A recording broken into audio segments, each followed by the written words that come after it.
जिस समाज में बेटी बोझ थी, जिस समाज में बेटियां जन्म लेने के बाद कलंक मानी जाती थी, मार दी जाती थी, गाड़ दी जाती थी, जिस समाज में बेटी का बाप बेचारा अपनी शक्ल अपने समाज को नहीं दिखाया करता था, कुरान कहता है वइज़ा बुश्शिरा अहदुहुम बिल उन्सा ज़ल्ल वजहुहु मुस्वद्दन व हुवा कज़ीम।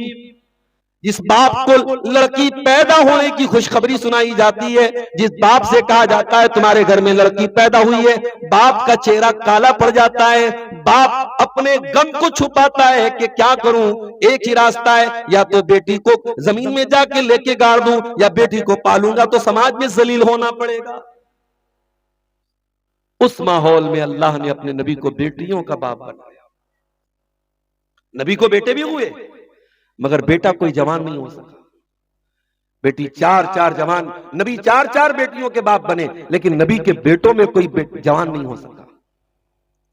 मा काना मुहम्मदुन नबा अहदिन मिन रिजालिकुम, मोहम्मद सल्लल्लाहु अलैहि वसल्लम किसी मर्द के बाप नहीं है, वलाकिन रसूल अल्लाह, वो अल्लाह के रसूल है, व खातमन नबिय्यीन, आखिरी नबी है। चार बेटियों के बाप बने अल्लाह के नबी। और आपने बेटियों को सिर्फ पाला नहीं, बेटियों को प्यार दिया, मोहब्बत दिया, एहतराम दिया, सम्मान दिया। मुझे किसी ने बताया मौलाना जरा इस पर भी बात कीजिएगा, हमारे यहां बेटी का बाप कभी रिश्ता लेके नहीं जा सकता। हमारे यहां मानते हैं। इसी छोटा टापू के लोगों ने मुझे बताया मौलाना हमारे यहां लड़की वाला कहीं रिश्ता लेके नहीं जाता है, वरना लोग समझते लड़की के अंदर कोई ऐब है। अल्लाह, ओ बेटी वालों, तुम्हारी बेटी जनाबे मोहम्मद रसूलुल्लाह की बेटी से ज्यादा कीमती तो नहीं है। तुम्हारी बेटी हजरत उमर फारूक की बेटी से ज्यादा कीमती तो नहीं है। हजरत उमर अपनी बेटी का रिश्ता तलाश करे, अल्लाह के नबी अपनी बेटी का रिश्ता तलाश करें, और तुम समाज में ये रिवाज बना दो कि नहीं साहब बेटी का रिश्ता तलाश करना ये बहुत बड़ा पाप है। नबी ने चार चार बेटियों को पाला, सबकी शादी भी की, सब अपने घर को गई, दामाद भी आपको मिले, नवासे भी आपके घर में पैदा हुए। आपने चार चार बेटियों का हक अदा करके दुनिया को यह पैगाम दिया, ओ लोगों बेटियां बोझ नहीं है, बेटियां तो रहमत बन के आती हैं। आपने दुनिया को मैसेज दिया, मनिबतुलिया मिन हाज़िहिल बनाती शैअन कुन्न लहू सित्रम मिनन नार। जिसको अल्लाह ताला बेटी देकर के आजमाता है, जिसके घर में बेटी आती है एक इम्तिहान बन के आती है, एक परीक्षा बन के आती है, क्योंकि बेटा तो वो होता है जो आपके साथ रहेगा, आज भी साथ है, कल भी साथ रहेगा। बेटी वो है जो जवान हो जाएगी, एक दिन उसको विदा करना पड़ेगा, उसको जवानी तक पालना पोसना होगा, उसके हुकूक का ख्याल करना होगा, और एक दिन उसे इज्जत के साथ विदा कर देना होगा, उसे अपने घर से रुखसत कर देना होगा। ये बेटियां बहुत बड़ी परीक्षा लेकर के आती हैं। जो इस परीक्षा में पास हो गया, नबी ने फरमाया कुन्न लहू सित्रम मिनन नार, वो बेटियां अपने मां बाप को जहन्नम की आग से बचाने का काम करें। जब बेटा होता है तो हम खुश होते हैं। किसी ने बड़ा अच्छा जुमला कहा कि जब बेटा होता है तो हम खुश होते हैं, और जब बेटी होती है तो अल्लाह हमसे खुश होता है। हमने तो उल्टा कर दिया मेरे भाई, हमने बेटी को बोझ बना दिया। जिसके घर में बेटी है, चार चार बेटियां हैं, गरीब आदमी जाके पूछो उसका बुढ़ापा जवानी नहीं आ जाता है, उसके माथे पर चिंता की लकीरें साफ नजर आ जाती हैं। और आपने समाज का सिस्टम क्या बना के रखा है, लड़की खूबसूरत है तो पहले ही रिश्ता आ जाए। और इसी समाज में यहां तक मैंने लोगों के मुंह से सुना है कि लड़की को तो वो पढ़ाता है जिसकी लड़की थोड़ी निमल हो, थोड़ी 19 हो, थोड़ी शक्ल सूरत में कम हो, वो लड़की को पढ़ा। हम क्यों पढ़ाएंगे, हमारी लड़की तो खूबसूरत है। ये बनात के इदारे उन लड़कियों के लिए खुले हैं जो लड़कियां कमजोर हैं, हुस्न जमाल में पीछे हैं, जिसकी लड़की खूबसूरत है उसे मदरसे में पढ़ाने की जरूरत है। ये आपकी सोच है, ये 2026 में आपकी सोच है, और इसी सोच का नतीजा है कि आज हम मजदूर हैं तो अपने बेटों को भी हम मजदूर बना के बैठे। इतनी बड़ी बिरादरी है शेरशाहबादी की बिरादरी, अल्लाह ने बड़ी खूबियों से नवाजा है आपकी बिरादरी को। मगर आज भी आप गौर करें, तालीम के मैदान में पीछे होने का नतीजा क्या है? बाप मजदूर तो बेटा भी मजदूर। कहीं रिवाज है जयपुर भेजने का, तो चलो भाई बेटा 10 साल का वो जाओ भाई जयपुर चले जाओ। कहीं रिवाज है मुंबई भेजने का, बेटा जहां 10-12 साल का हुआ पढ़ाई छुड़ा दो, स्कूल और मदरसे से निकालो, जाओ भाई मैं कमा रहा हूं महीने का 20,000, तुम भी 20,000 रुपया महीने का। यानी हमारी सोच इसके आगे नहीं जा रही है। हम मजदूर तो अपने बेटे को भी हम मजदूर ही बनाएंगे। हमसे यह नहीं हो सकता कि हम थोड़ा कुर्बानी देके अपने कुछ बच्चों को डॉक्टर भी बना दे। हमारी कौम को डॉक्टरों की बड़ी जरूरत है। लॉकडाउन में हमने महसूस किया मुसलमानों के इलाकों में हॉस्पिटलों की कितनी कमी है। लॉकडाउन में जब बनारस जैसे शहरों में मजहब के बुनियाद पर भेदभाव हुआ, तब मुसलमानों को महसूस हुआ कि नहीं, हमारी कौम में कुछ डॉक्टर भी होने चाहिए, कुछ हॉस्पिटल्स भी होने चाहिए। ऐसे नाजुक मौके पर हमें याद आया। हम कब जागेंगे मेरे प्यारे साथी? तो जमाने का तकाजा यह है कि जमाने से कदम मिला करके चला जाए मेरे साथ। लेकिन हां, इसको इस्लाम को गंवा करके, इस्लाम को छोड़ करके आपको जमाने से कदम नहीं मिलाना है। तरक्की करना है मगर दीन की कीमत पे नहीं करना है, ईमान की कीमत पे नहीं करना है।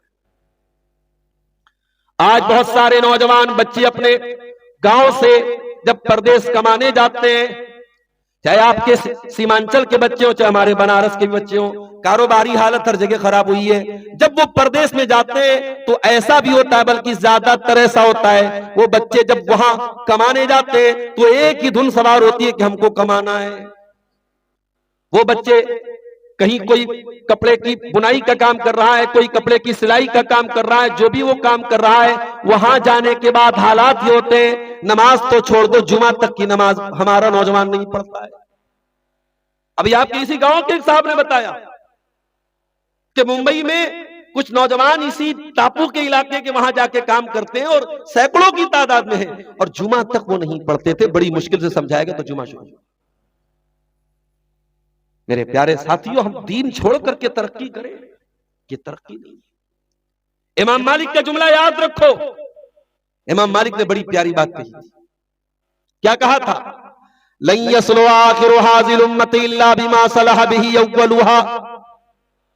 इस उम्मत में बाद में आने वाले लोग कामयाब नहीं हो सकते मगर उसी फॉर्मूले से जिस फॉर्मूले से पहले के लोग कामयाब हुए।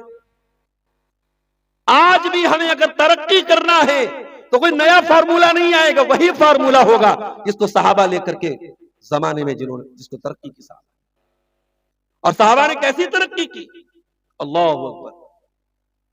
आज दुनिया में यूनाइटेड नेशन में उसूल बनते हैं, कायदे बनते हैं, कानून बनते हैं, और अमेरिका अपनी ताकत का इस्तेमाल करके सारे कानून को दो टुकड़े में फाड़ देता है।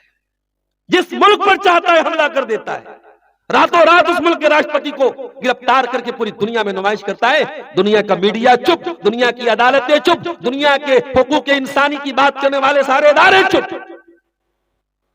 तो उसूल तो एक ही है दुनिया का, जिसकी लाठी उसकी भैंस। 1400 साल पहले सहाबे किराम ने क्या उसूल बनाया? सहाबे किराम ने यह उसूल नहीं बनाया जिसकी लाठी उसकी भैंस। अल्लाह अकबर। दुनिया के सुपर पावर जैसे आज के जमाने में अमेरिका है, चाइना है, रूस है, उस जमाने में 2 सुपर पावर थे।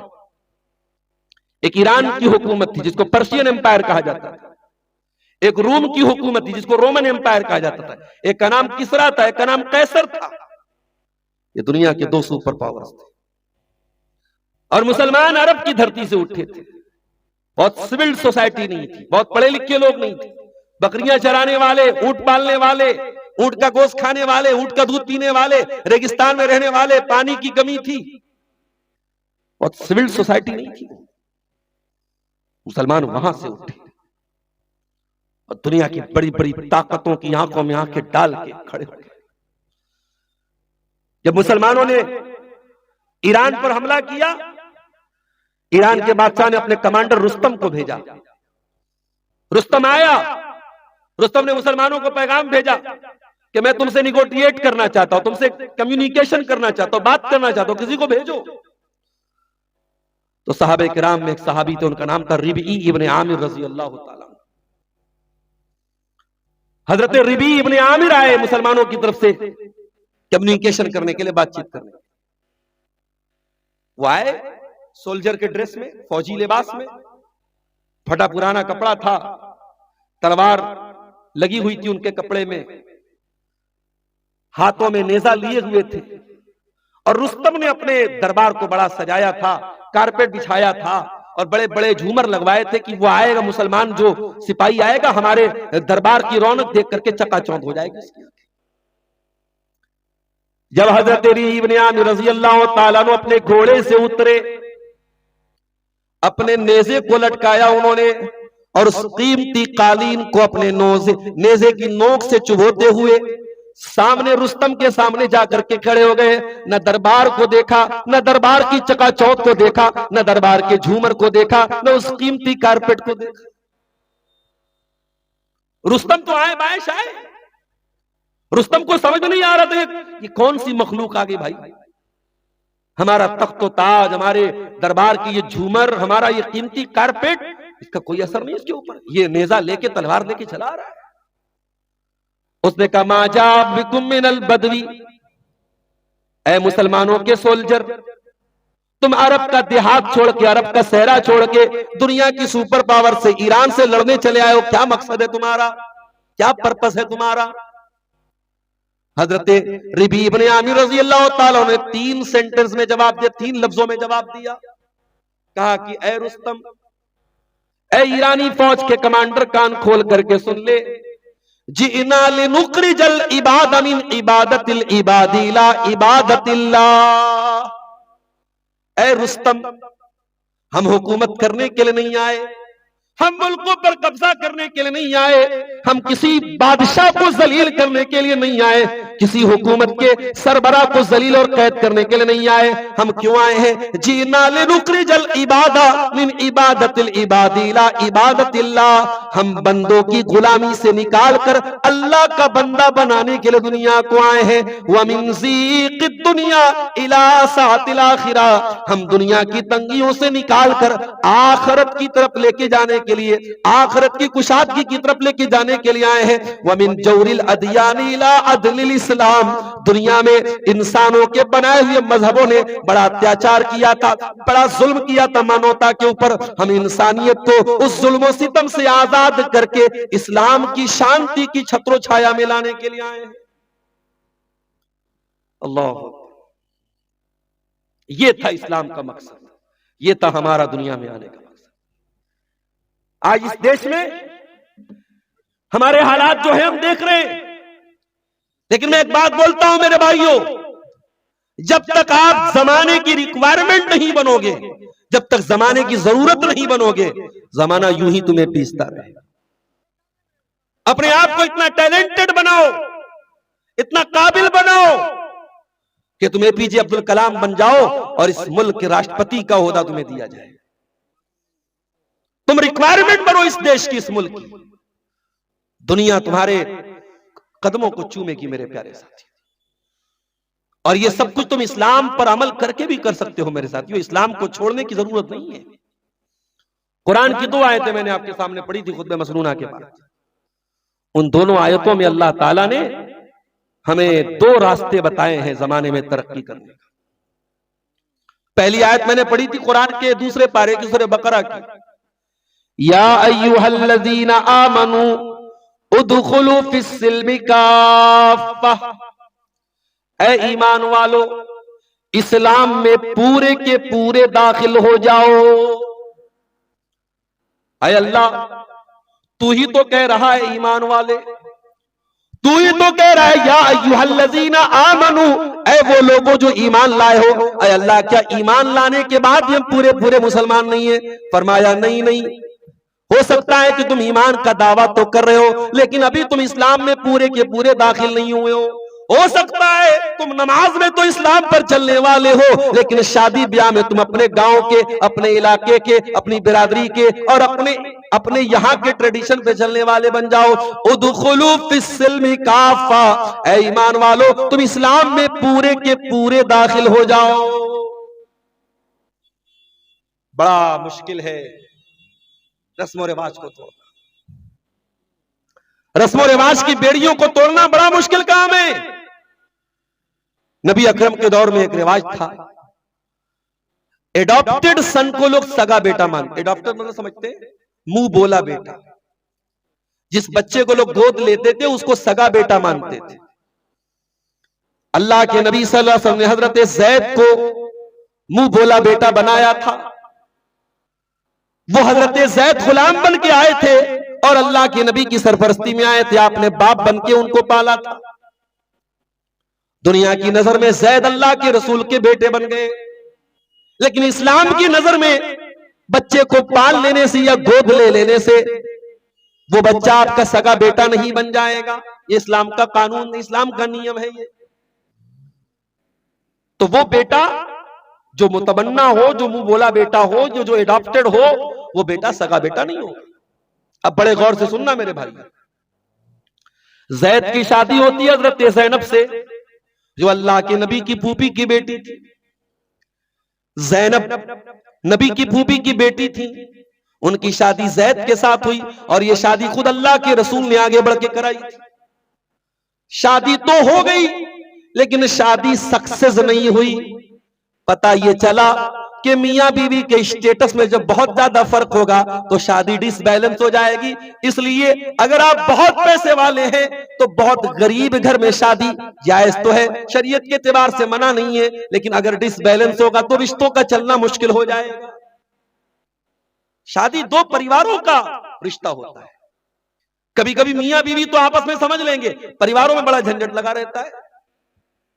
इसलिए जब शादी की जाए तो ये देखा जाए कि हम अपने लेवल, जो हमारा लिविंग स्टेटस है, जो लाइफ स्टाइल है, जो हमारा जिंदगी गुजारने का मेयार है, उससे बहुत ऊंचे या बहुत नीचे घर में अगर हम शादी करेंगे तो डिसबैलेंस हो जाए।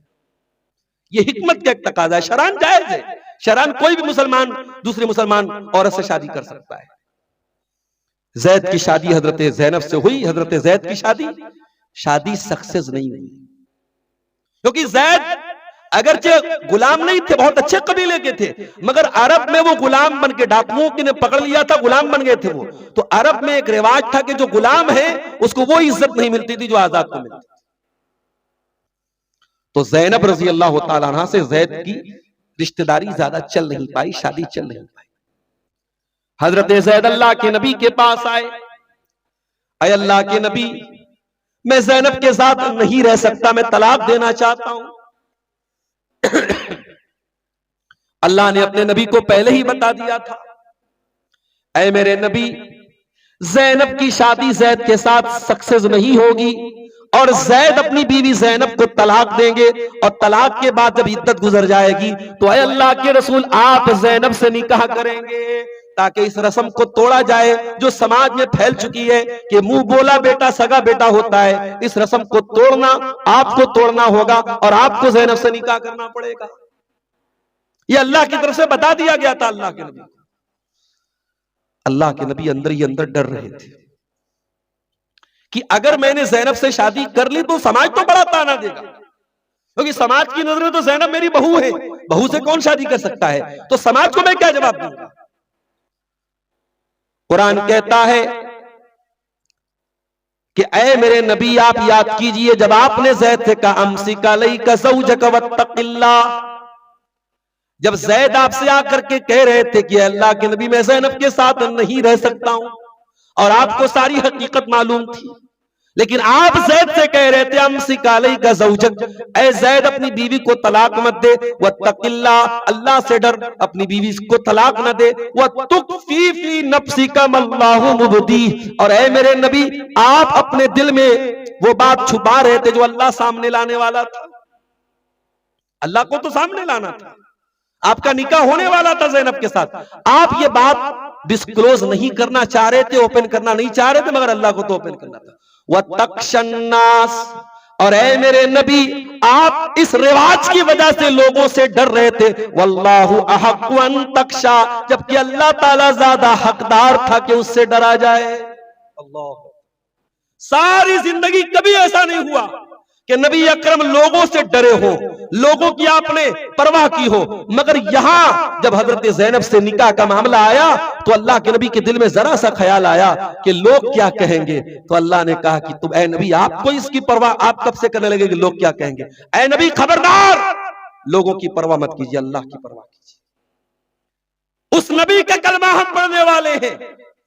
शादी ब्याह के मामलात में, जायदाद की वरासत के मामलात में, अपने लेन देन के मामलात में कितनी चीजें हैं जहां हम लोगों की परवाह करते हैं। हम रस्म रिवाज को छोड़ने को तैयार नहीं है। इसी गांव के लोगों ने मुझे बताया कि एक बार तय हुआ कि बारात जाएगी, सिर्फ 10 लोग जाएंगे। उलमा के दस्तखत हुए, तय हुआ, लेकिन बाद में ठंडे बस्ते में बात पड़ गई, नहीं अमल हो सका। क्योंकि ये जो हुआ हमने अपने दिमाग पे डाला हुआ है, लोग क्या कहेंगे। अरे लोग क्या कहेंगे मेरे भाई, हमें लोगों को जवाब नहीं देना, हमें अल्लाह को जवाब देना है। और लोगों की क्या औकात है? लोगों की हैसियत यही है कि आप शादी करेंगे, दावत देंगे, लोग आपके पैसे की दावत उड़ाएंगे और जाकर के आप ही के पैसे के बने हुए खाने की बुराई करेंगे। अरे यार, खाना अच्छा नहीं था, चावल ऐसा था, रोटी ऐसी थी, गोश्त ऐसा था। लोगों को कहां सेटिस्फाइड कर पाएंगे? ये दुनिया है, जगह जी लगाने की दुनिया नहीं है। ये इबरत की जा है, तमाशा नहीं। ये दुनिया सेटिस्फाइड होवे ना, कभी नहीं होगी ये दुनिया मुतमईन। ये दुनिया आपकी तारीफ कब करेगी? जिस दिन आप मरेंगे। आपकी कब्र पे आदमी मिट्टी देने आएगा, कहेगा हाँ मौलाना साहब बालो छीलो, बालो मानो छीलो, अच्छा था। ये सुनने के लिए आपको मरना पड़ेगा। दुनिया में आप अच्छे से अच्छा काम करेंगे, कुछ लोग तारीफ करेंगे, मगर टांग पकड़ के खींचने वाले हजारों की तादाद में। इसलिए अल्लाह के प्यारे नबी की बहुत प्यारी हदीस आपको सुना रहा हूं, बड़े गौर से सुनिएगा। हजरत अमीर मुआविया रज़ी अल्लाह ताला अन्हु ने हजरत आयशा को खत लिखा, कहा अम्मी आयशा मुझे कोई नसीहत कर दीजिए। हजरत आयशा ने जवाब दिया, ऐ मेरे बेटे मुआविया, मैं तुमको नसीहत क्या करूं, मैं तुमको अल्लाह के रसूल की एक हदीस पढ़ के लिख करके भेज रही हूं। अल्लाह के नबी ने फरमाया, मैंने फरमाते हुए सुना है, आपने फरमाया मनिल तमसरिदल्लाहि बिसखतिन्नास, जो लोगों को नाराज करके अल्लाह को राजी करेगा, कफाहुल्लाहु मऊनतन्नास, तो अल्लाह ताला उसके लिए काफी हो जाएगा। अगर आप लोगों को नाराज करके अल्लाह को राजी कर ले तो अल्लाह आपके लिए काफी हो जाएगा। वमनिल तमसरिदन्नासि बिसखतिल्लाह, और जो अल्लाह को नाराज करके दुनिया को खुश करने की कोशिश करेगा, वकलहुल्लाहु इलन्नास, तो दुनिया तो खुश हो जाएगी मगर अल्लाह ताला खुश नहीं होगा, अल्लाह ताला आपको लोगों के हवाले कर देगा। तो दीन में पूरे के पूरे दाखिल हो जाओ। ऐ मेरे प्यारे भाइयों, जिस तरीके से आप नमाज पढ़ते हैं तो एक एक मसले के बारे में आप उलमा से पूछते हैं, मौलवी साहब उंगली कहां हिलानी है नमाज में, मौलवी साहब सलाम फेरना है तो कैसे सर घुमाना है, मौलवी साहब दोनों सजदों के बीच में क्या पढ़ना है, हाथ कहां पे बांधना है, रफुल यदैन कैसे करना है, रुकू में पीठ कैसे होगी, सजदे में पीठ कैसे, एक एक मसला आप पूछते हैं। शादी ब्याह में आप क्यों नहीं पूछते? बेटी का हिस्सा देने में क्यों नहीं पूछते? और बाप के मरने के बाद लोग पूछते मौलवी साहब बाप की तरफ से कुर्बानी दे सकते हैं कि नहीं दे सकते। एक साहब ने कल मसला पूछा कि बाप ने मेरा अकीका नहीं दिया तो मैं अपना अकीका तो दे दूंगा, बाप का भी अकीका नहीं हुआ था तो क्या बाप का अकीका भी मैं कर सकता हूं? बड़ी चिंता है भाई आपको अपने बाप की। बाप दुनिया में जिंदा रहता है, खांसता रहता है, उसको खांसी की दवा दिलाने की तेरे पास फुर्सत नहीं। बूढ़ी मां बेचारी बिस्तर पे गंदगी करती है और तू नाक पर उंगली रख के वहां से चला जाता है, कभी मां की खिदमत का ख्याल तुझे नहीं आया। और मां और बाप के मरने के बाद तू बड़ा दान कर रहा है उनकी तरफ से कुर्बानी करना चाहिए कि नहीं, हज करना चाहिए कि नहीं, हर मसला पूछ रहा है।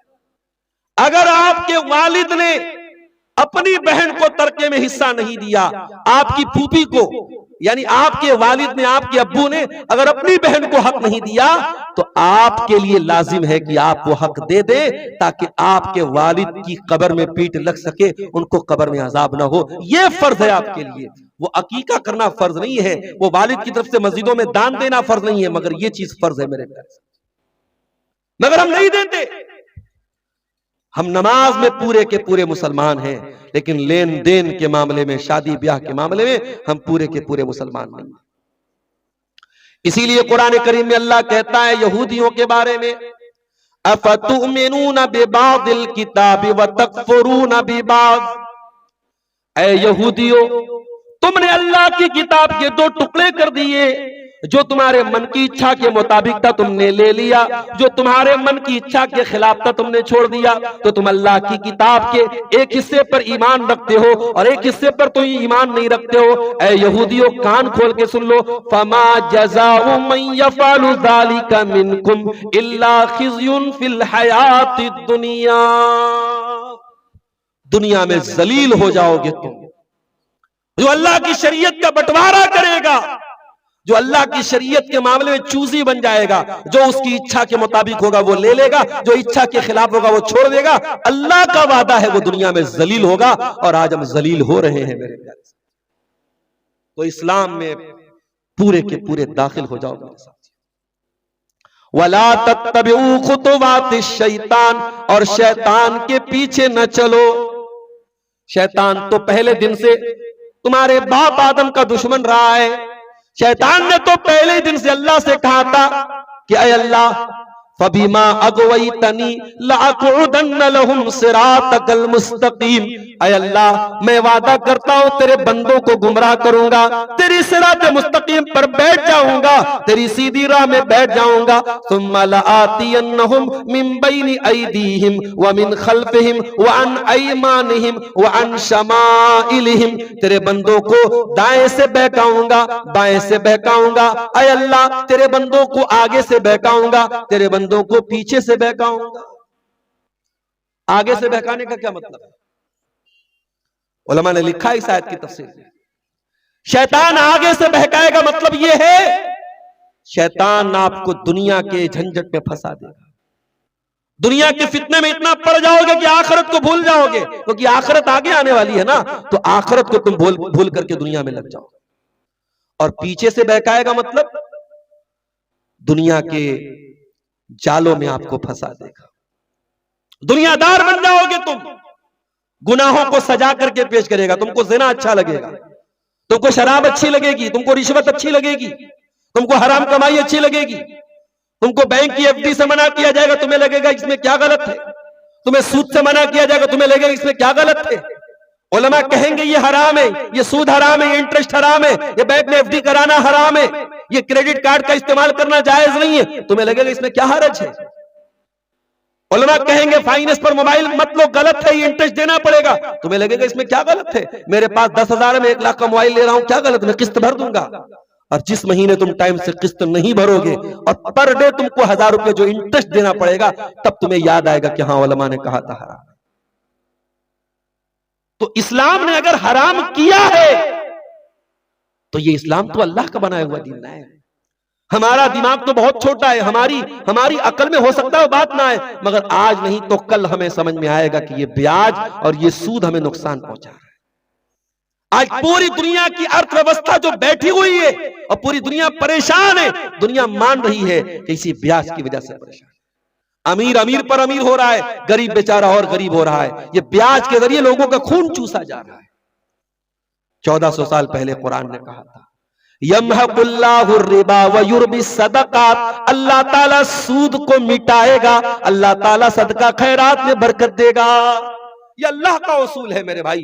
आप सूद और ब्याज का पैसा घर में लाएंगे, एक न एक दिन तबाह हो जाएंगे, बरकत खत्म हो जाएगी। कैलकुलेटर पर आपको लगेगा पैसा ज्यादा कमा रहे हैं, आपकी गणना में, आपके कैलकुलेशन में, आपकी संख्या में पैसा ज्यादा आएगा, मगर जिस पैसे में सूद और ब्याज शामिल होगा वो पैसा आपको नुकसान पहुंचाएगा। अल्लाह मिटा रहा है उस पैसे को।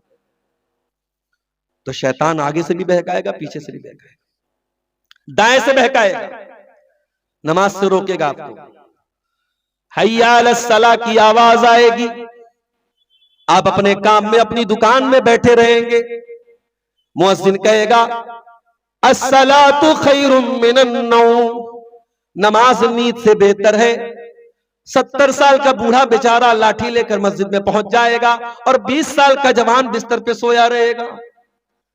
आय अल्लाह, मैं तेरे बंदों को दाएं तरफ से बहकाऊंगा, उनको नेकियों से दूर कर दूंगा, वअन शमाइलिहिम, और तेरे बंदों को बाएं तरफ से गुमराह करूंगा, गुनाहों को सजा करके पेश करूंगा, गुनाहों की अच्छी पैकिंग कर दूंगा, गुनाहों को इतना मुज़य्यन कर दूंगा, तेरे बंदे गुनाह को गुनाह नहीं समझेंगे, गलत को गलत नहीं समझेंगे।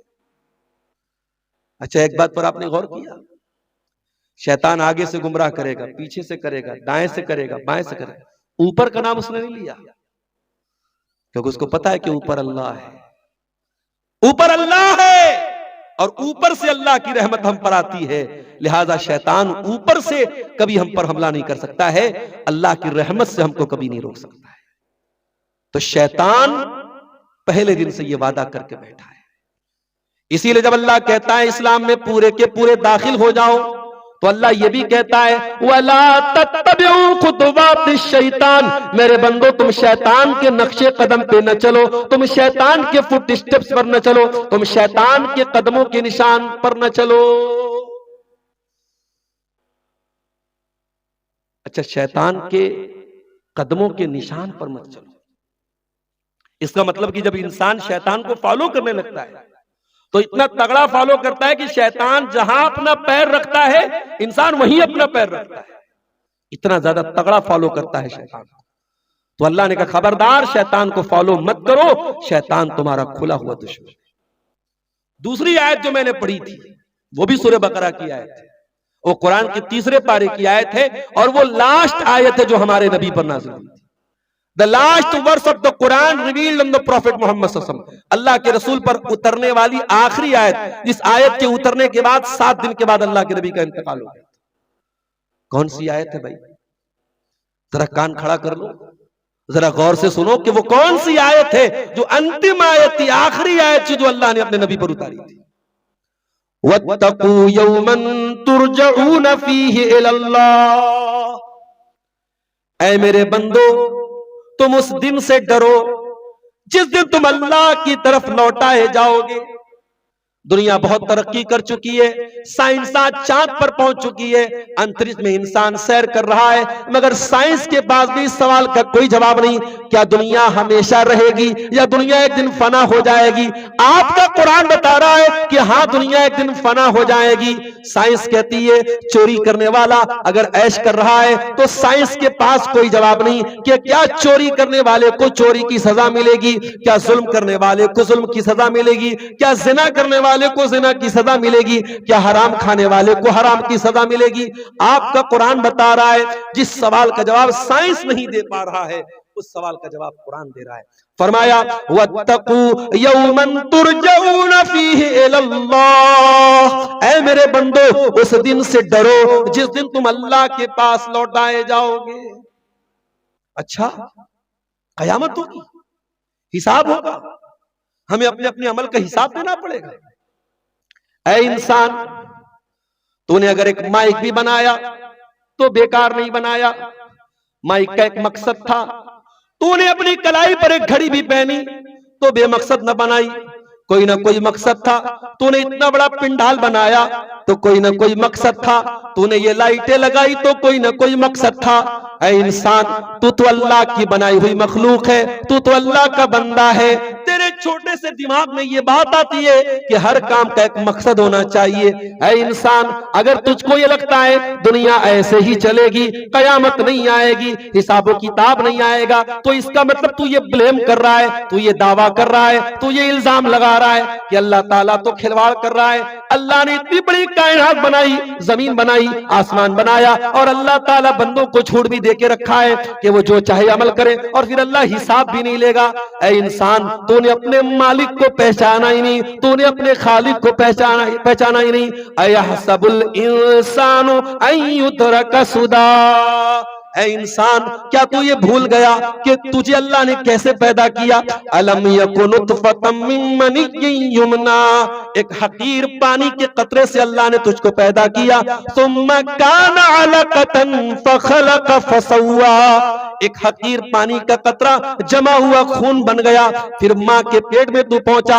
सुम्मा खलका सुम्मा जाल मिनहा फजाल मिनहु ज़ौजैन ज़कर वल उन्सा, फिर तू दुनिया में आया, लड़का बन के आया, लड़की बन के आया। जो अल्लाह तुझे एक हकीर पानी के कतरे से जीता जागता इंसान बना सकता है, अलैसा ज़ालिका बिक़ादिरिन अला अन युह्यिल मौता, क्या वो अल्लाह मरने के बाद तुझे दोबारा जिंदा नहीं कर सकता?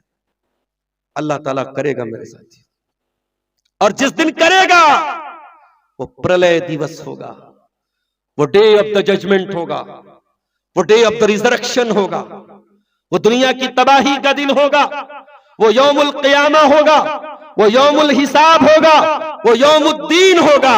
वत्तकू यौमन तुरजऊन फीहि इलल्लाह, मेरे बंदो डरो उस दिन से जिस दिन तुम अल्लाह के सामने लौटाए जाओ। सुम्मा तुवफ़्फ़ा कुल्लु नफ्सिम मा कसबत, और फिर उस दिन हर नफ्स को उसके अमल का पूरा पूरा बदला दिया जाएगा।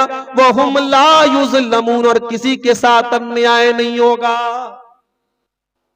अल्लाह की अदालत में किसी के साथ अन्याय नहीं होगा। दुनिया की अदालतों में अन्याय हो सकता है, कोई जिना करके रेप करके भी बेल पा लेगा, कोई झूठे केस में फंसा करके भी बेल नहीं पाएगा, दुनिया की अदालतों में होगा। अल्लाह की अदालत में कोई अन्याय नहीं, कोई नाइंसाफी नहीं। क्यों? क्योंकि अल्लाह की अदालत का जज कौन है? अल्लाह खुद है। और जब अल्लाह हिसाब लेगा तो किसी के साथ अन्याय नहीं करेगा। वनज़उल मवाज़ीनल क़िस्त लियौमिल क़ियामा, हम क़यामत के दिन इंसाफ का तराजू रखेंगे। फला तुज़लमु नफ्सुन शैया, और क़यामत के दिन किसी के साथ अन्याय नहीं होगा। व इन काना मिस्क़ाला हब्बतिन मिन खरदलिन अतैना बिहा, एक राई के दाने के बराबर भी तुमने कोई अमल किया होगा, वो सामने आ जाएगा। व कफ़ा बिना हासिबीन, और ऐ मेरे बंदो, जब हम हिसाब लेंगे तो पूरा पूरा लेंगे। अल्लाह हिसाब लेगा तो राई के दाने के बराबर हिसाब। इसीलिए कुरान जब ये कहता है कि अपने मोमिन बंदों का अल्लाह आसान हिसाब लेगा, तो हजरत आयशा ने पूछा था अल्लाह के प्यारे रसूल सल्लल्लाहु अलैहि वसल्लम कि ऐ अल्लाह के नबी, आसान हिसाब का क्या मतलब है? अल्लाह के नबी ने फरमाया कि ऐ आयशा, आसान हिसाब का मतलब यह है इन्नमा ज़ालिकल अर्ज़ु, आसान हिसाब का मतलब यह है कि अल्लाह के सामने बंदे का नामे अमाल आए और अल्लाह ताला नजरअंदाज कर दे। अल्लाह ताला उसकी जांच पड़ताल न करे, उसकी तफ्तीश न करे, एक एक चीज की तहकीक न करे, ये आसान हिसाब है। वमन नूकिशा हलका, और जिसकी अल्लाह ताला पड़ताल करेगा, जिसकी जांच करेगा, वो तो हलाक हो जाएगा। मेरे प्यारे साथियों, इसीलिए हमें दुआ करनी चाहिए, अल्लाहुम्मा हासिबनी हिसाबन यसीरा, ऐ अल्लाह हमारा कयामत के दिन तू आसान हिसाब लेना, हमारे गुनाहों को नजरअंदाज कर देना, ऐ अल्लाह हमारे अमाल की जांच मत कर।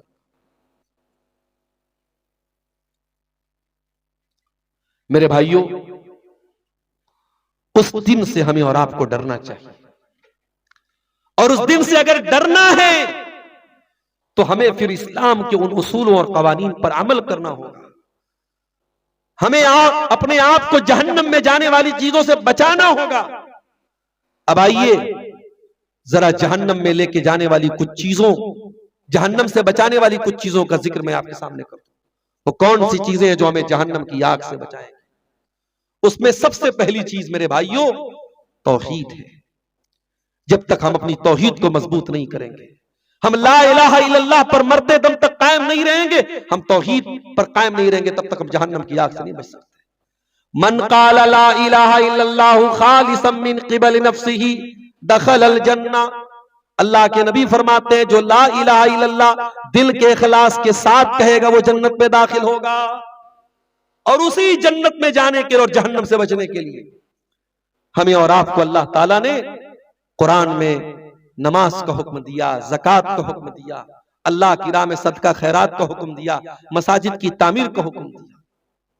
आज का ये प्रोग्राम भी मस्जिद की तामीर के लिए है, और आप हजरात में से जिन लोगों ने इस मस्जिद की तामीर में हिस्सा लिया है, इंशाअल्लाह ये आपका ताउन और अल्लाह की मस्जिद में आपका योगदान ये भी आपको जहन्नम से बचाने का और जन्नत में दाखिले का एक जरिया बनेगा। अल्लाह कुरान में कहता है, इन्नमा यामुरु मसाजिदल्लाहि मन आमना बिल्लाहि वल यौमिल आखिर। अल्लाह की मस्जिदों को वही लोग बनाते हैं, वही लोग आबाद करते हैं जो अल्लाह के ऊपर ईमान रखते हैं, जो कयामत के दिन के ऊपर ईमान रखते हैं। वह अकामस्सलाता व आतज़्ज़काता, जो नमाज कायम करते हैं, जो ज़कात अदा करते हैं। वलम यख्शा इल्लल्लाह, और सिर्फ अल्लाह से डरते हैं। तो मस्जिदों की तामीर करना और मस्जिदों को बनाना, और खुसूसन आज के इस दौर में जब फितनों का दौर है मेरे प्यारे साथियों, और कदम कदम पर ऐसी चीजें सामने आ रही हैं जो हमें और आपको दीन से हटा रही हैं, दीन से दूर कर रही हैं, ऐसे नाजुक मौके पर अगर मस्जिदों में, अल्लाह के घरों में और मदारिस में अगर हम और आप हिस्सा लेते हैं तो ये भी हमें और आपको अपनी खुशनसीबी समझनी चाहिए। अल्लाह के नबी ने फरमाया, इत्तकुन्नार, जहन्नम से बचो, वलो बिशिक्की तमरा, अगर अल्लाह की राह में तुम्हें खजूर का टुकड़ा भी दे करके जहन्नम की आग से बच सकते हो तो बचो। मेरे भाइयों, आज अफसोस की बात यह है, हम दुनिया में तो बहुत दिल दरिया बनते हैं। दुनिया में जब खर्च करने की बात और नाम करने की बात आती है तो हमारा दिल बड़ा हो जाता है, लेकिन जब दीन पर खर्च करने की बात आती है तो मैं देखता हूं यहाँ जो बंगला जबान के मुकर्रीन होते हैं, जो चंदा करने वाले, वो पास बुलाते हैं और जो आदमी 1000 रुपया देता है उसकी जेब से 10,000 निकलवाते हैं। ये अफसोस की बात नहीं है कि आप 10,000 दे सकते थे मगर मस्जिद के नाम पर आपकी जेब से 1,000 निकलता है। ऐसा क्यों होता है? इसका मतलब कि हमने दीन की राह में अपने दिल को छोटा बना लिया है। मेरे भाइयों, आप दीन की राह में जो खर्च करेंगे, मस्जिदों में जो खर्च करेंगे, मदरसों में जो खर्च करेंगे, दीन की दावत की राह में जो खर्च करेंगे, यही आपके चंदे और यही सदकात और यही आपकी माली कुर्बानियां कयामत के दिन आपके काम आएंगी। जरा नबी के दौर के हालात देखिए। गज़वे तबूक का मौका था। अल्लाह के नबी सहाबे किराम के दरमियान ऐलान करते हैं कि जो अल्लाह की राह में चंदा देगा, ताउन करेगा, पैसा देगा, दान करेगा, मैं उसको गारंटी देता हूं वो जन्नत में जाएगा। सहाबे किराम ने अपनी अपनी हैसियत के मुताबिक अल्लाह की राह में दान दिया। हजरत उमर फारूक रज़ी अल्लाह तआला अन्हु अपने घर आए, घर का सारा माल इकट्ठा किया, सारे माल को 2 हिस्सों में डिवाइड किया और आधा माल घर छोड़ा और आधा अल्लाह के नबी के पास लेके आए। नबी ने पूछा, माँ अब कई तल अहलिक, ऐ उमर तुम इतना सारा माल लेके आए, घर वालों के लिए कुछ छोड़ के आए हो कि नहीं आए हो? परिवार के लिए कुछ छोड़ के आए हो कि नहीं आए हो? ऐ अल्लाह के नबी, आप चिंता न करें, मैं आधा लेके आया हूं, आधा छोड़ के आया हूं। उमर फारूक कहते हैं, मेरे दिल से आवाज आई, ऐ उमर हमेशा तू सेकंड नंबर पे आ जाता था, हमेशा तू नेकी के मामले में दूसरे नंबर पे आ जाता था, आज अबू बकर से भी तेरा नंबर आगे हो जाएगा, तू पहले नंबर पे चला जाएगा, तू अपने घर का आधा माल लेके आया है। गौर से सुनना मेरे प्यारे साथियों, दिल हमारे कितने छोटे हो गए जरा अंदाजा। थोड़ी देर के बाद हजरत अबू बकर सिद्दीक आते हैं और वो भी अपने घर का माल लेकर के आए, अपने घर का सामान लेके आए और अल्लाह के नबी के कदमों में लाके रख देते हैं। अल्लाह के नबी उनसे भी सवाल करते हैं, माँ अब कई तल अहलिक, ऐ अबू बकर तूने घर वालों के लिए क्या छोड़ा? घर वालों के लिए कुछ छोड़ के आया है कि नहीं आया है? अबू बकर सिद्दीक कहते हैं, ऐ अल्लाह के नबी अब कई तलहुमुल्लाह व रसूलहू, ऐ अल्लाह के नबी आज इस्लाम को मेरे माल की जरूरत है, मैं घर वालों के लिए माल बचा के क्या करूंगा? ऐ अल्लाह के नबी मैं सारा का सारा माल लेके आया हूं, मैं घर में झाड़ू लगा के आया हूं, ऐ अल्लाह के नबी मैं घर वालों को अल्लाह और उसके रसूल के नाम पे छोड़ के आया हूं। उमर फारूक की आंखों से आंसू बहने लगे और उमर फारूक ने कहा, वल्लाहि मा उसाबिकुका अबदा, ऐ अबू बकर उमर तेरा मुकाबला नहीं कर सकता। और आज हमारे हालात ये हैं, मस्जिदों के लोग मस्जिद दान देते हैं और बाप दान करके जाता है और बेटे जो है वो जमीन कहते हैं नहीं हमारे बाप ने कहा था, जो कहा था वो जमीन बेटे वापस ले लेते हैं। मदरसे की दान की गई जमीनों पर बेटे कब्जा कर लेते हैं। इसी हमारे मुल्क में कई मिसालें मैंने देश के मुख्तलिफ हिस्सों में देखी हैं। इसका मतलब यह हुआ कि माल की मोहब्बत हमारे दिलों में हद से ज्यादा आ चुकी है। मेरे साथी, वल्लाह ये माल यहीं रह जाएगा। सब ठाट पड़ा रह जाएगा। जब लाद चलेगा बंजारा, ये जमीनें यही रह जाएंगी, ये जायदादें यही रह जाएंगी, ये माल आपके वारिसों में बढ़ जाएगा और आप अपने अमल को लेकर के कब्र में जाएंगे और वहां आपको अपने अमल का हिसाब देना पड़ेगा। इसलिए मेरे प्यारे साथियों, दुनिया की चंद रोजा जिंदगी में जहां तक हो सके जितने नेकी के मौके मिले, जहां पर अपना माल अल्लाह ने आपको दिया है, अगर आप करोड़पति हैं तो भी, लखपति हैं तो भी, और अगर आप खाते पीते हैं, अपने और अपने परिवार को ढंग की गिज़ा खिलाने के बाद अगर आपके पास इतना माल है कि आप मसाजिद की मदद कर सकते हैं, मदारिस की मदद कर सकते हैं, तो जरूर किया कीजिए मेरे भाई। और ये बात याद रखिए, अल्लाह की राह में देने से कभी माल कम नहीं होता है। और ये मिसाल अगर कुरान बयान कर रहा है और अल्लाह के नबी अगर कहते हैं कि दो फरिश्ते होते हैं, एक फरिश्ता दुआ करता है अल्लाहुम्मा आते मुनफिकन खलफा, ऐ अल्लाह जो तेरी राह में खर्च कर रहा है उसको और ज्यादा दे, और दूसरा फरिश्ता बद्दुआ करता है अल्लाहुम्मा आते मुमसिकन तलफा, ऐ अल्लाह जो तेरी राह में नहीं दे रहा है, कंजूसी कर रहा है, अल्लाह उसके माल को बर्बाद कर दे। ये बात अगर नबी ने कही थी तो 100% सही कही थी, 100% सही कही थी, और आज भी उसकी मिसालें मौजूद। अभी हमारे यूपी के एक साहब का फोन आया मेरे पास, मदरसा चलाते, वो गोरखपुर के इलाके में मदरसा चलाते, मुझसे फोन पर रोने लगे, भर्राई हुई आवाज में कहने लगे, मौलाना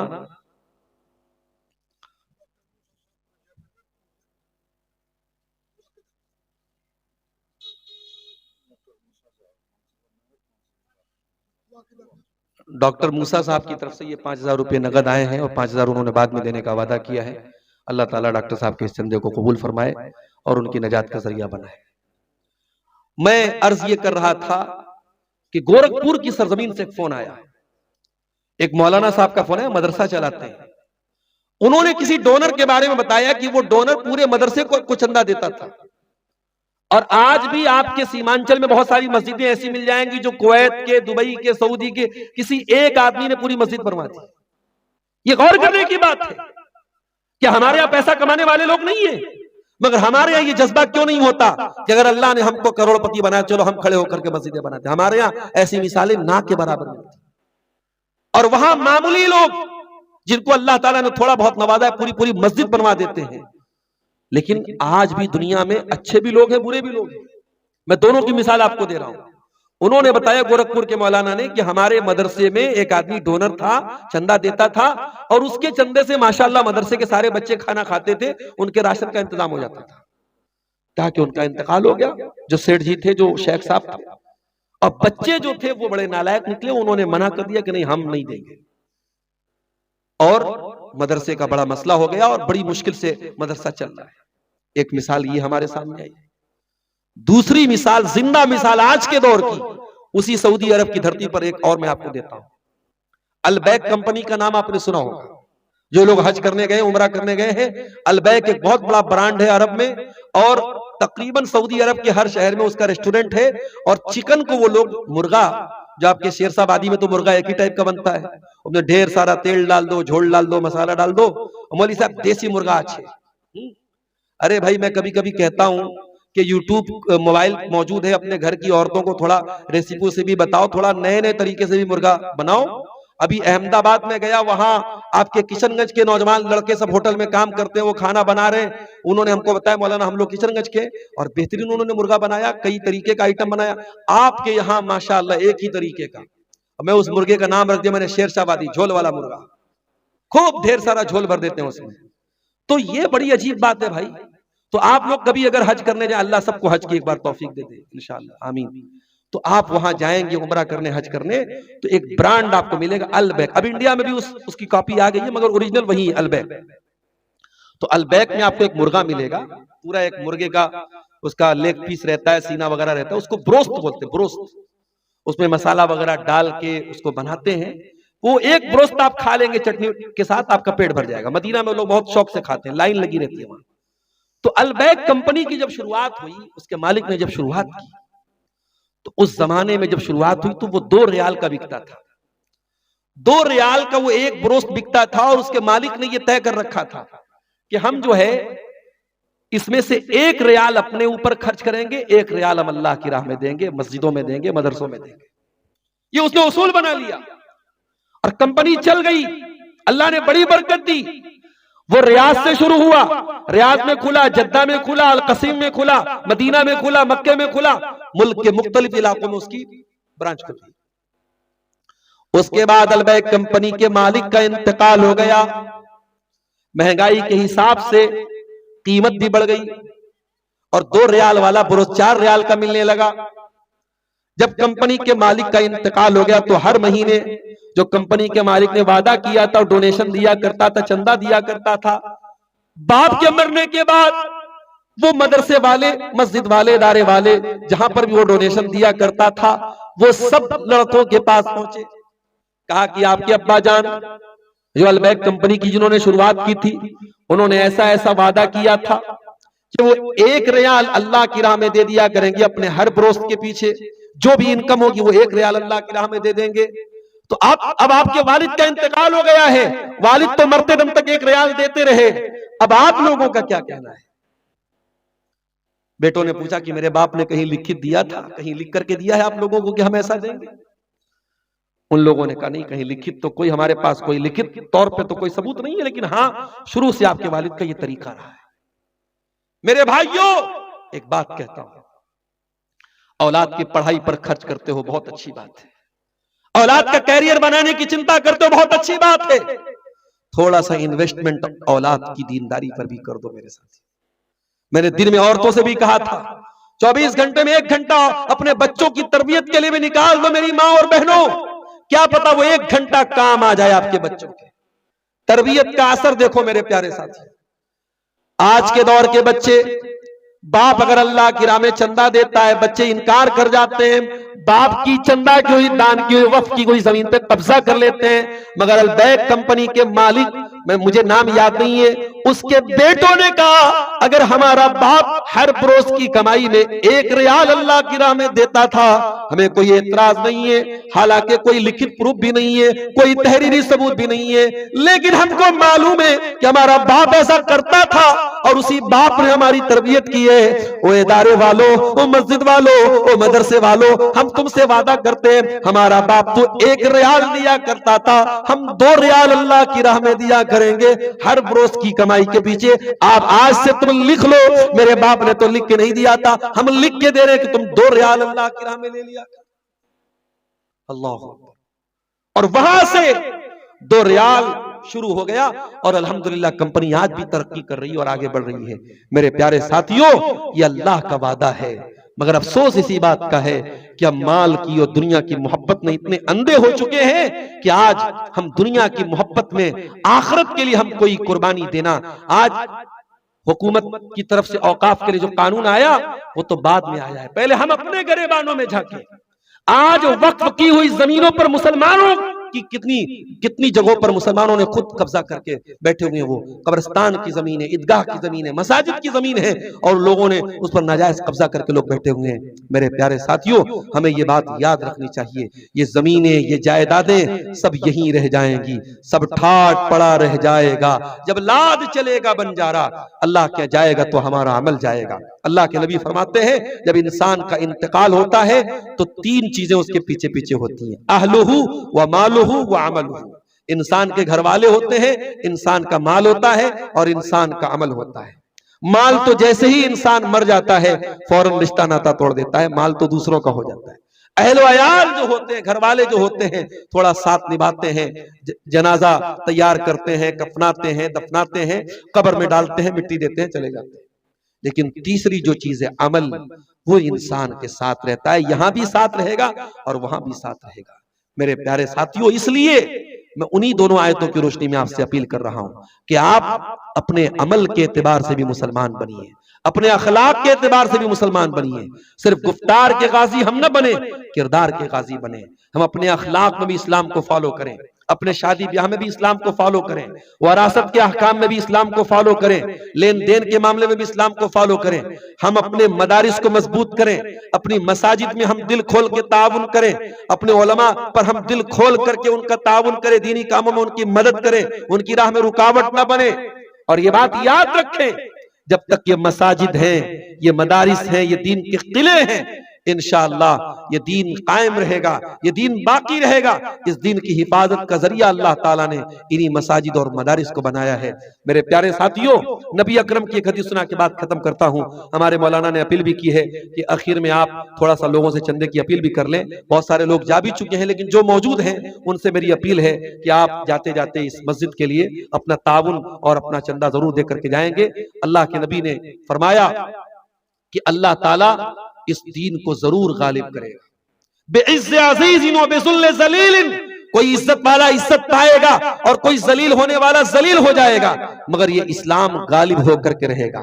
हर कच्चे और पक्के मकान में ये दीन दाखिल होगा। इस दीन, ये अल्लाह का दीन है मेरे प्यारे साथियों, ये दीन पहुंचेगा और अल्लाह ताला तमाम अदियान पर इस दिन को गालिब करेगा। शर्त यह है कि हम इस दीन के साथ अपना रिश्ता मजबूत करें, अल्लाह पर अपना तवक्कुल मजबूत करें। अल्लाह से दुआ है रब्बुल आलमीन हमें अपने दीन पर चलने की तौफीक अता फरमाए। रब्बुल आलमीन हमें दीनदार बनाए, सही मानों में दीनदार बनाए, दीन पर चलने वाला बनाए, दीनी इदारों और मसाजिद से जुड़ने वाला बना दे। जो हम में से बीमार है अल्लाह उनको शिफाए कामिला अजला अता फरमाए। जो रोजगार से परेशान है अल्लाह उनके कारोबार में बरकत नसीब फरमाए। जो भाई हमारे अभी तक इस मस्जिद में उन्होंने ताउन नहीं पेश किया है, मेरी उनसे अपील है, ये मस्जिद के तामीर के लिए और उसकी छत को तैयार करने के मुतालिक जलसा हुआ है, आप हजरात आगे बढ़ें और इसमें जरूर शिरकत करें। जज़ाकुमुल्लाहु खैरा। अल्लाह ताला आप तमाम लोगों के ताउन को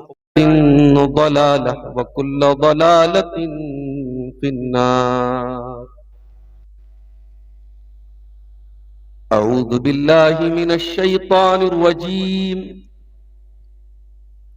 बिस्मिल्लाहिर रहमानिर रहीम।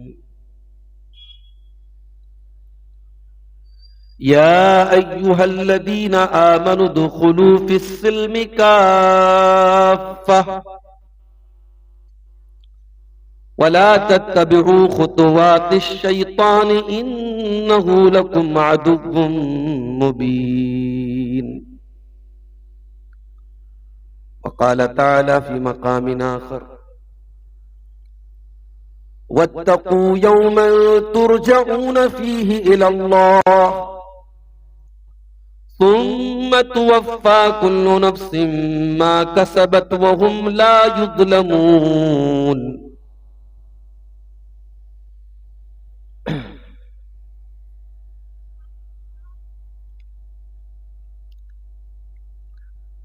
जिस दौर पे नाज़ा थी दुनिया, अब हम वो ज़माना भूल गए।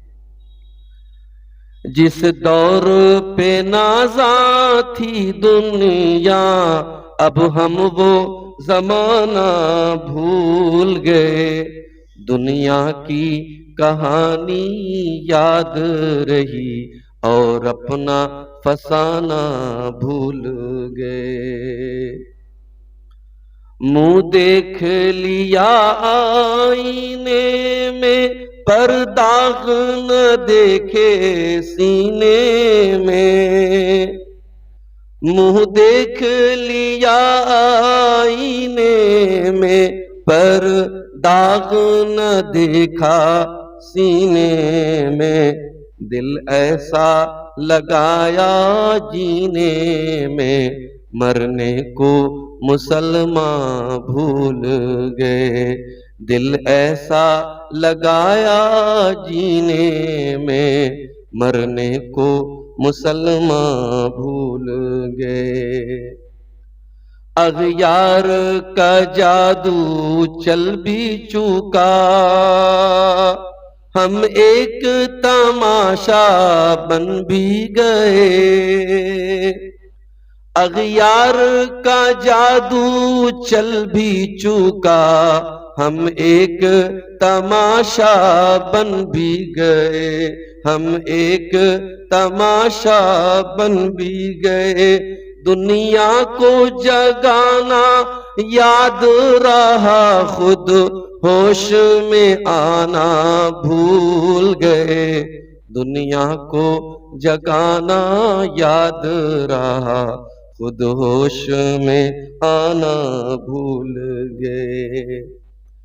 वो जिक्र हसीन रहमत का खजीन, वो जिक्र हसीन रहमत का आमी, कहते हैं जिसे कुरान मुबी।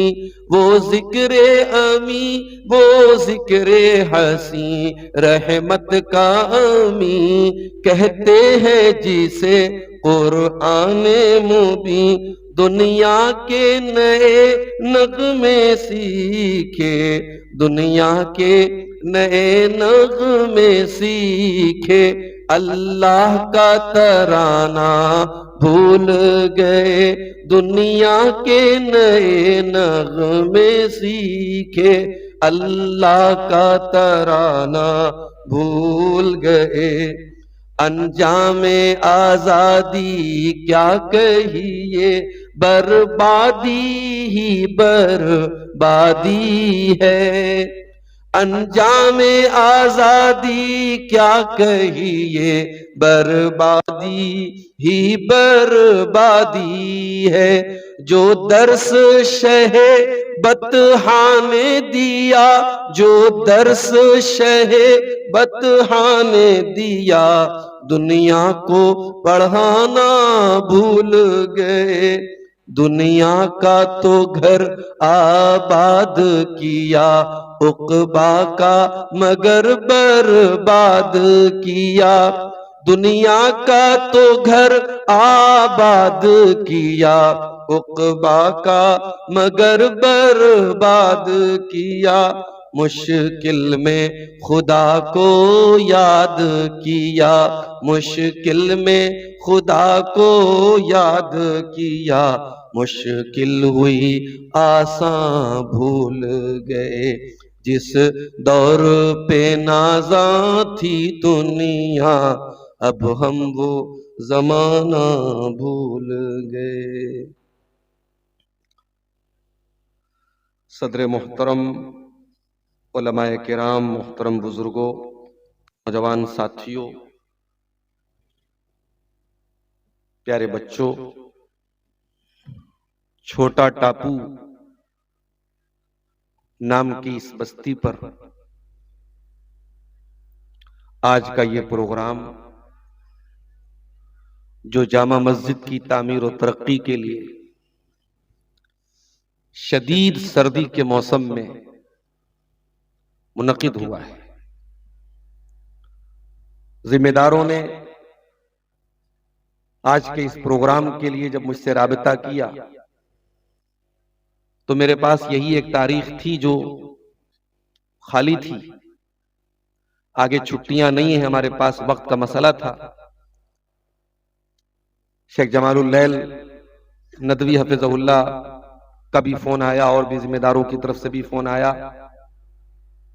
और इस तारीख पर इत्तेफाक हुआ और आज का ये प्रोग्राम मुनक़िद हुआ। और चूंकि ये छुट्टी का टाइम था, आमतौर से टापू के इलाके में दूसरे प्रोग्रामों में मैं पहले से बहुत कम पहुंचता हूं, या तो बिल्कुल ताखीर से प्रोग्राम के वक्त पहुंच पाता हूं, लेकिन आज थोड़ा पहले पहुंचा। खवातीन का प्रोग्राम भी मैंने देखा, बड़ा अच्छा लगा। सीमांचल के जलसों में जो चीज इस्लाह के काबिल है, वो बहुत अहम चीज ये है कि खवातीन और मर्दों का जो इख्तिलात होता है जलसों में, उस पर अंकुश लगना चाहिए, उस पर रुकावट लगनी चाहिए। और मैं इस मामले में टापू के इस इलाके के उलमा को मुबारकबाद देता हूं कि उन्होंने पहल की और इस तरीके का एक निजाम और सिस्टम बनाया कि जो मर्दों का प्रोग्राम होता है उसमें खवातीन की आमद नहीं होती और खवातीन के प्रोग्रामों में मर्दों की आमद नहीं होती, और बड़े सुकून के साथ ये दोनों तरीके के प्रोग्राम होते हैं और कामयाब हैं अल्हम्दुलिल्लाह। मुझसे पहले आपने बंगला जुबान के बड़े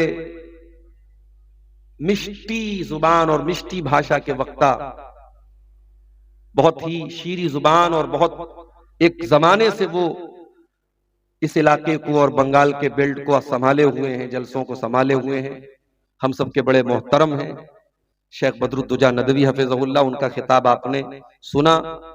दिन में भी उन्होंने, मुझे मालूम हुआ काफी लंबा खिताब उन्होंने किया। अल्लाह शेख की उम्र में बरकत अता फरमाए और शेख से हम सबको इस्तिफादा की तौफीक दे। मुझे जो उन्वान मिला है, जो प्रोग्राम के पोस्टर पे भी शायद शाये किया गया है, वो उन्वान है दौरे हाजिर के, असरे हाजिर के तकाजे। हर दौर के कुछ न कुछ तकाजे होते हैं, और जो लोग जमाने के तकाजों को न समझे वो जमाने की दौड़ में पीछे रह जाते हैं। ये दुनिया बड़ी बेरहम है। ये दुनिया रुकने वालों को याद नहीं रखती, ये दुनिया दौड़ने वालों को याद रखती है। शायर कहता है कि दौड़ो कि चाल जमाना कयामत की चल गया। जमाना आज बहुत तरक्की पर है,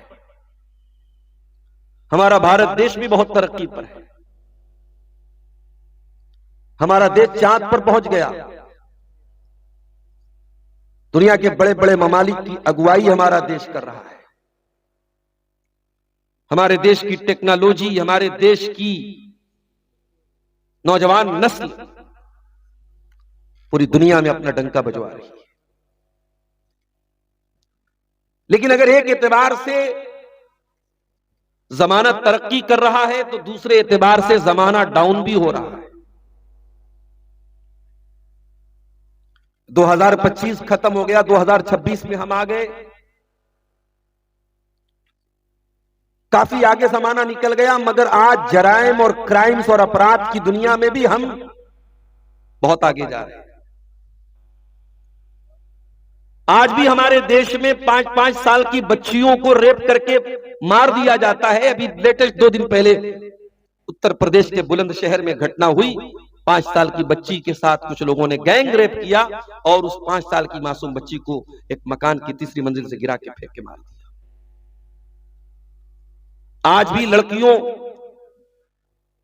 की गैरत के नाम पे, उनसे मोहब्बत नाकाम होने के नाम पे उनके चेहरे पर तेजाब फेंकने की वारदात होती है। आज भी मां के पेट में बच्चियों को कत्ल करने की वारदात होती है।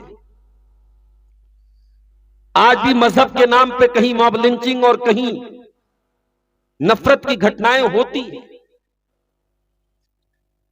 इतने विकास और इतने डेवलपमेंट और इतनी तरक्की का क्या मतलब है अगर इंसान आज भी जानवर बना हुआ है?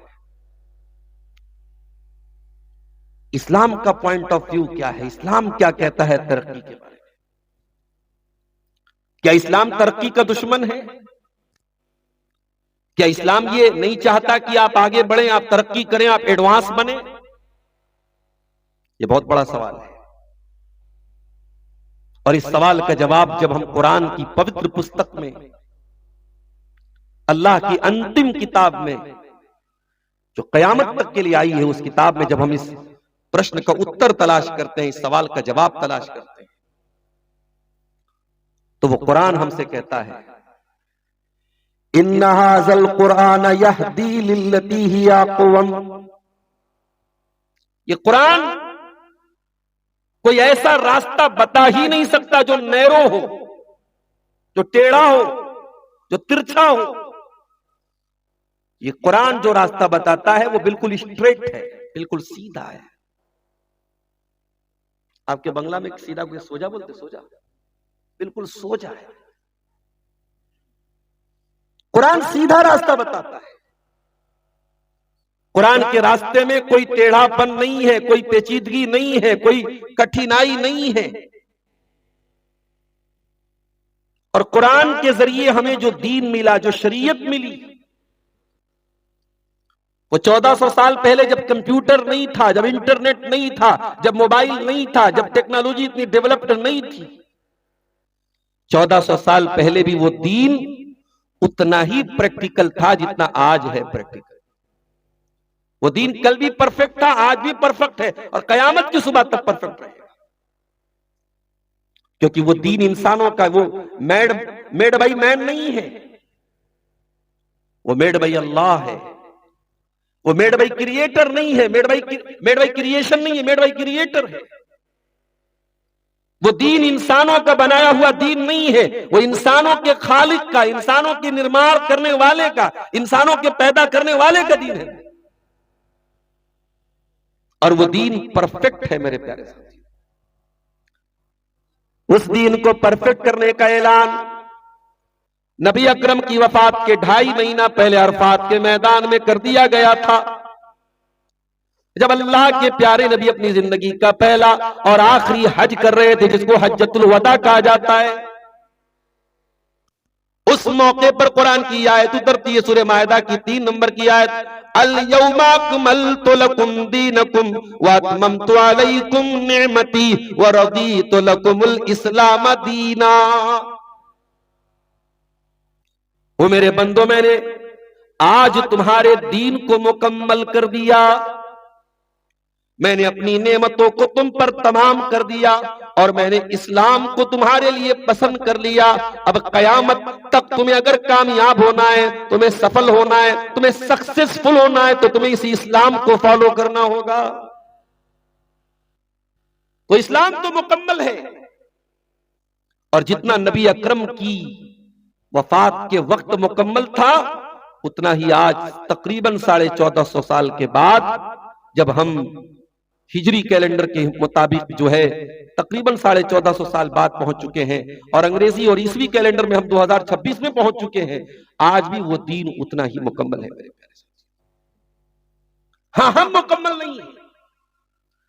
1400 साल पहले जो सहाबे किराम थे, नबी का कलमा पढ़ने वाले, उस दीन के परफेक्ट फॉलोवर थे।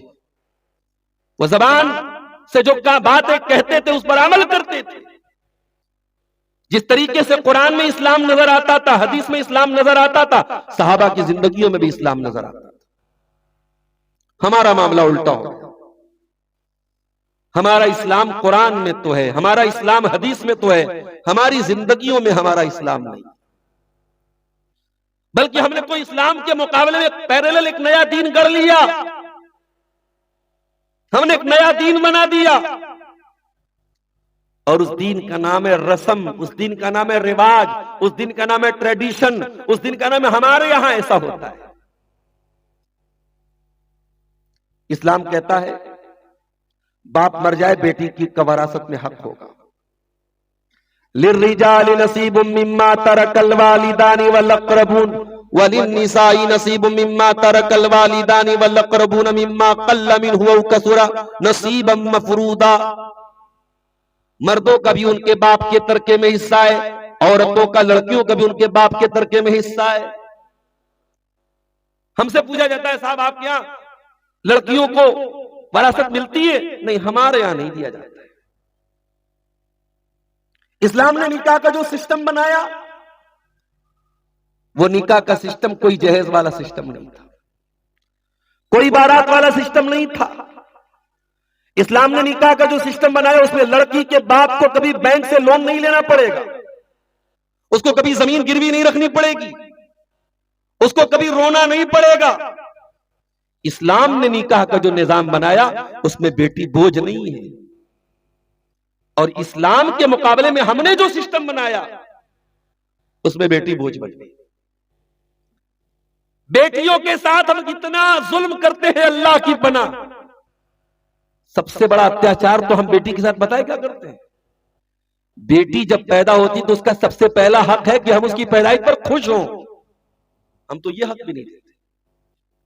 अरे जिसको 2-3 बेटियां हो तो लोग तो उसको ऐसी रहम की नजर से देखते हैं, ऐसी दया की दृष्टि से देखते हैं, जैसे बेचारा बड़ा मजलूम है। अच्छा, आप खाली बेटियां हैं? अल्लाह, बड़ा अत्याचार हो गया भाई इसके साथ। जिसको केवल बेटियां हैं, बेटा नहीं है। बेटी पैदा होती है तो हॉस्पिटल की नर्स भी बेचारी और डर डर के कहती है, माफ कीजिए बेटी हुई आप। ये सिस्टम कौन बनाया? इसको किसने बनाया? इसको हमने बनाया। वल्लाह, मोहम्मद रसूलुल्लाह सल्लल्लाहु अलैहि वसल्लम के दीन में बेटी बोझ नहीं होती है मेरे प्यारे से।